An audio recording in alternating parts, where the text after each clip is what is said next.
I got to address this because I'm doing coffee and craps today on a Monday. I'll tell you what, Jeff did coffee and craps yesterday. I put that on his channel. Jeff put out kind of an opinion rant video yesterday, which was great. Um, I there's so much to unpack there, Jeff. I'm not going to try and unpack or clap back at the whole thing. I've just got to say this about this, and if you want to ask me questions, we can talk about it toward the end of the show here. I got to get some other things out of the way first, but I want to say this about what Jeff said on his show yesterday. If you didn't watch it, Mid-Atlantic Craps at YouTube, go watch Jeff's video. Jeff's feeling it. I have felt it. I know Jeremy has felt it. I know Waylon has felt it. I know for sure Greg has felt it, right? Doing YouTube is not easy, right? It's freaking expensive, okay? You look at right?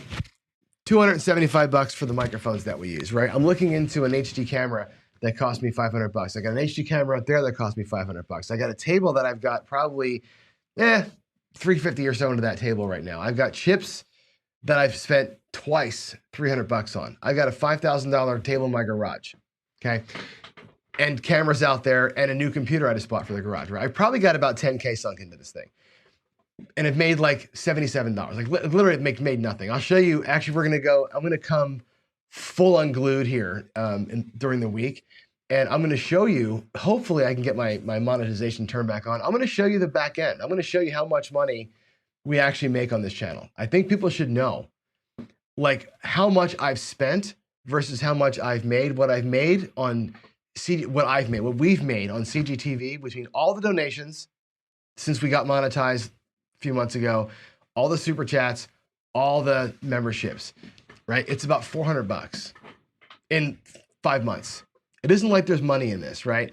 We don't do this because we're trying to become superstars or make a lot of money. Maybe people want to become superstars, but we're not doing this for the money, this channel for the money. We're doing it because we love the game. And it's thankless work, man. It is like, I got up this morning at 6:30, right? For an 8 o'clock show. I had to get some prep work done. I luckily found the problem in the garage. It's a lot of work. And, there's a lot of negativity comes back from other providers, from some subscribers and whatever else. It gets to you sometimes, right? I had a week last week where it was pretty much the week before Vegas. I was kind of like ranting every day. It was like I was boiled over because you get to a point where you're just like, God, why am I doing this? It's like, it kind of takes the love out of it a little bit, and sometimes you just start, gotta let it out. Jeff let it out a little bit yesterday. And I think what you're hearing from Jeff, what you're feeling through the camera from Jeff is like, wow, it's a lot. This is a lot. It's a lot of work. It's a lot of money. It's a large part thankless. And at some point you bubble and you boil and you just got to say what's up. You know what I mean? You just got to, sometimes people have to vent sometimes, right? And I think Jeff had a very open, honest, spoken from the heart show yesterday. And I was like, I wrote him a text message after, like, dude, I'm like super happy to be your friend. Like, I mean, I'm like blessed to be able to call you a friend and a good friend at that. And I'm honored to be included in that group of people that you're talking about. And I'm just so proud that you felt like you could do it. And here's the thing. And here's my wrap it up in a little bow right here.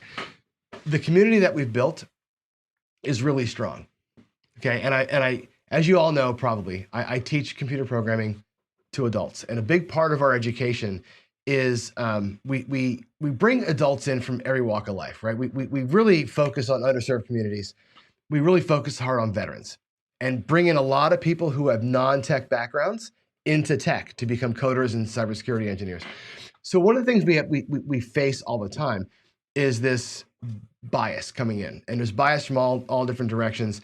And one of the lectures that we give, it's a weird one to give, but we talk about what it means to be like in a quote unquote safe space, right? And we're all of a certain age where we grew up without safe spaces.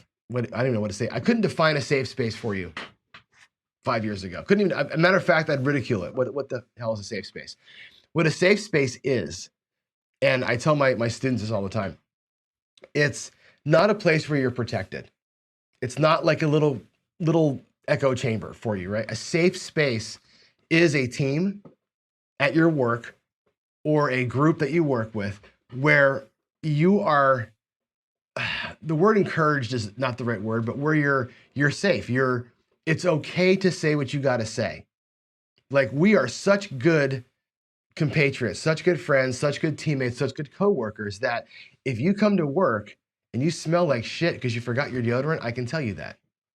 And you, because we are such good friends, coworkers, and everything else, can hear me say that and not take offense to it and go, oh crap, I screwed up, right? I can tell you that in that meeting we just had, you were an ass. You treated X person like crap in that meeting, or you dismissed somebody else's opinion in that meeting, and that makes our team look bad. I can say that to my coworkers because we are in a safe space. We are so close and so tight knit and such good friends, and like there's genuine like love for each other at work. I can say that kind of thing. And I tell my students, this is the world you have to get yourselves into. I think this community here is there. I think we're there. I think this community is in a place where any one of us could say anything to anybody, right? And I feel like I can say to Alfredo or to Jeff or to Charlie, you son of a bitch, Charlie, you didn't call me back, you sucker, when I called you last week. I can say whatever I got to say to somebody. And they may get pissed off for a second, but we're friends and it comes from a place of love. And I think that's good. And I think that's what I feel like we've built here. And I think that Charlie or Nemo, right, or Jeff or Alfredo or anybody could hear what I got to say or hear what Jeff had to say and go, okay, that was said out of love. That was said out of love and respect, and I need to take that, right? That's the thing. And I think Jeff's rant yesterday hopefully proves to everybody how strong we are, not how weak we are. That's what I took from that. That shows to me how strong we are as a group. You can say what we got to say. I've said some things right to people. I've called Victor out. How many times, Victor? I've called you out so many freaking times, right? Right? Doesn't mean I don't love you. It doesn't mean you can't hear what I'm saying. Sometimes you don't understand what I'm saying. Doesn't mean you're not in a place where you can hear it, right? I'm safe to say it. You're safe to hear it. That's important. I think it's really important that we have this right here. Otherwise, there's division and ugliness, and I think it's good. I think Jeff, mad respect for speaking out. Or say it's awesome, dude. That was great. Right, Charlie. Together, we absolutely, dude. Like, that's what it's all about, man. So there it is, Jeff. I'm down with what you said. It was awesome. Very, very cool, Nemo. I know. I'm not calling you out today. I'm just giving you some examples, right? I've called individuals out, and it's never from a bad place. Sometimes from a bad place. It's never really from a bad place. And I think it's important that we've got that amount of respect for each other. That's the strength of this community. And I think it's awesome. I think we built something really special here, which is cool. Craps aside, I think we built something special. All right. So